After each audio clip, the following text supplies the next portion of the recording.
ఇశ్రాయేలు ప్రజల జీవితంలో ఆ తర్వాత దరిద్రత ఈడవడరా బాబు ఎంత పడుకున్నాడు, ఈడొచ్చి మా మీద పడుతున్నాడు ఏంటి అనుకున్నారే కానీ మేము ఎవడి వాడము అన్నది తెలియదు.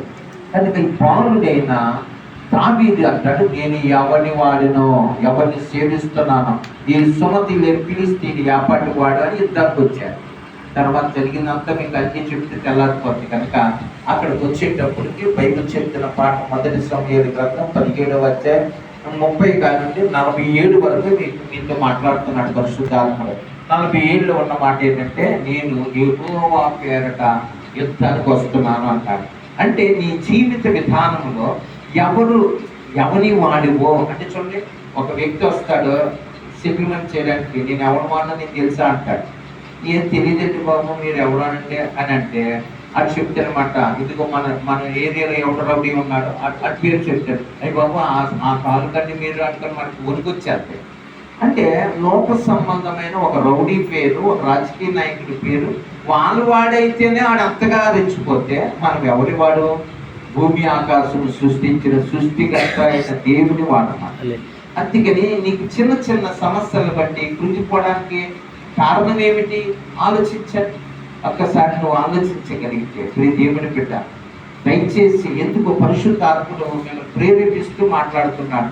చిన్న సమస్యకి గొలియాతు లాంటి వాడు ఎవరో నిన్ను బలహీనపరుస్తూ కృంగదీస్తూ నీ కుటుంబాన్ని నిందల పాలు చేయాలని ప్రేరేపిస్తున్న దురాత్మను వెళ్ళగొట్టగలిగిన శక్తి నీలోనే ఉంది. నువ్వు ఆయన వాడిగా మారితే చాలు.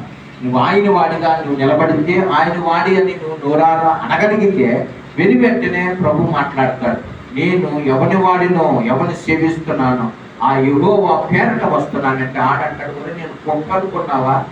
చిన్న కర్రట్టుకుని వస్తున్నవేంటి, తాడట్టుకుని వస్తున్నవేంటి, కత్తి లేదు నీ చేతులు ఏమీ లేదంటే ఇతను అంటాడు, నేను యుద్ధం చేసేది నేను కాదు, నా పక్షమే దేవుడు యుద్ధం చేస్తాడు, ఆయన పేరట నేను వస్తున్నాను, నీ తల నరికేస్తాను అంటాడు. ఏం నరికేస్తాడు?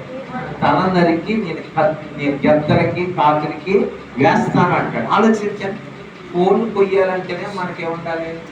కత్తి అని ఉండాలి, కత్తి పీటనే ఉండాలి. ఇతనికి తాడుతో ఎలా కూసేస్తాడు? అంత పెద్దోడు, అంత దగ్గర తాడు చెట్టు అంత ఉన్నాడు. అంతటి వ్యక్తిని తల ఎలా నరుకుతాడండి కత్తి లేకుండా? అంటే తన జీవితంలో తనకున్న విశ్వాస పరిమాణం ఏంటంటే, నీవు ఆయన వాడిగా ఉంటే బట్టికి నీ జీవితంలో నీ నోరార ఏదన్నావో దాన్ని స్థిరపరిచేస్తాడు దేవుడు. ఇతను అంటాడు నేను తల నరికేస్తాను అన్నాడు.